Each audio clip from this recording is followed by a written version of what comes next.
Welcome student in the class Fiber to Fabric part 4. In the previous class we have finished part 3. In that class we are discussing about many topics. Whatever the two topic is left that I will discuss today, and I have written here the point number 6 is making yarn. Point number 6 जो है making yarn का है, and 7 is weaving. ठीक है. So yarn is made after the process of dyeing process. हम लोग dying हम लोग पहले ही जिक्र कर चुके हैं, डिस्कशन हो चुका है इसके बारे में कि dyeing is the process to provide colour to the clothes को कलर डिफरेंट कलर हम लोग प्रोवाइड करते हैं. तो डाइंग प्रोसेस के बाद जो होता है वो होता है मेकिंग यार्न बनाते हैं हम लोग लंबा लंबा thread like structure by the process of spinning. Straightened करते हैं, उसके बाद उसका स्पिनिंग करते हैं, and after that it will rolled. उसके बाद हम लोग रोलिंग प्रोसेस करते हैं. तो ये जितने भी 3 स्टेप्स हैं, this all is related to making yarn. That process is done after the process of dyeing. Fibres are straightened, combed and rolled by passing through spinning machine जो ऐसे करके पूरा ट्विस्ट करता है, उसको घुमाता है. ठीक है. और इस प्रोसेस से हम लोग एक लंबा सा थ्रेड लाइक स्ट्रक्चर बनाते हैं. That strands are twisted and made into yarn. Twist किया जाता है, उसके बाद उसको लपेट के यार्न में बड़ा बड़ा एक बनाया जाता है जिसमें बहुत लंबे लंबे धागे लपेटे हुए होते हैं. उसी को बोलते हैं हम लोग यार्न. तो that is the step of making yarn is straightened, combed, rolled in the spinning machine, and it will twisted into the yarn. Understand? So this is the 6th step by which the fiber is converted into fabric.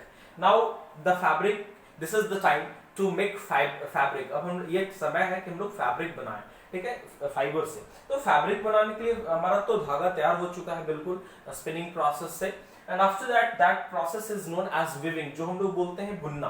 बुनकर ही धागे से ही वो धागा किसी चीज का हो. यहाँ पे तो हम लोग ऊल का डिस्कशन कर रहे हैं तो ऊल का ही बात करेंगे, है ना. ऊल के धागे से हम लोग बुनते हैं उसको.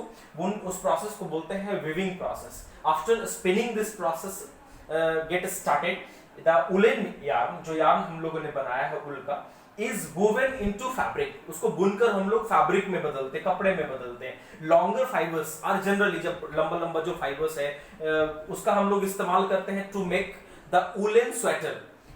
जो फैब्रिक जो बनाते हैं वो woollen meant into wool for sweater. उस वूल का हम लोग इस्तेमाल करते हैं स्वेटर को बनाने में. वाइल जो स्वेटर होता है छोटा होता है, shorter fibres are spun and woven into woollen clothes. वैसे और भी बहुत तरह के क्लॉथ्स होते हैं, मॉफलर हो गया, स्कार्फ हो गया, कैप हो गया, ऐसे बहुत तरह के वूलन क्लॉथ्स होते हैं जिसमें हम लोग छोटे छोटे फाइबर्स का इस्तेमाल करते हैं वीविंग करके, वैसे क्लॉथ्स को हम लोग बनाते हैं. तो ये स्टेप यहाँ पे खत्म हो जाता है. This is the journey. ये क्या हम पहले भी डिस्कस करते हैं, this is called the journey from the fibre to the fabric. एक जर्नी है, लंबा सा जर्नी है जिसमें बहुत सारे स्टेप्स इन्वॉल्व होते हैं, जिसमें हम लोग फाइबर से फैब्रिक को बनाते हैं, कपड़े को बनाते हैं. So these are the steps. It is must to mention in the copy as a notes. You may write there. Now we will discuss about the properties of wool. हम लोग पहले स्टेप फैब्रिक बनाए, अब हम लोग इसके properties के बारे में जानेंगे कि what are the properties of wool. Properties होता क्या है. ठीक है. तो first is the natural and renewable. सबसे पहला जो है वो नेचुरल और रिन्यूएबल. नेचुरल इसलिए because it is the product of an animal. ये एनिमल का प्रोडक्ट है, that's why it is natural. It is provided by the nature. It is not artificially. Factories industry में इसको नहीं बनाया जाता है, सिर्फ प्रोसेसिंग किया जाता है. ठीक है. That's why it is called natural and renewable. Renewable मतलब it should be degraded again and again. फिर degraded not, it will reuse again and again. फिर से बार बार हम लोग इसका इस्तेमाल कर सकते हैं. ठीक है. Second is absorption of moisture. Moisture को एब्जॉर्ब करता है because of the molecular space between the thread of the wool. Next is the durable and elastic. Durable लंबे समय तक चलता है, टिकाऊ होता है. इलास्टिक होता है मतलब it is more flexible. Understand. 4 number is infinity for die.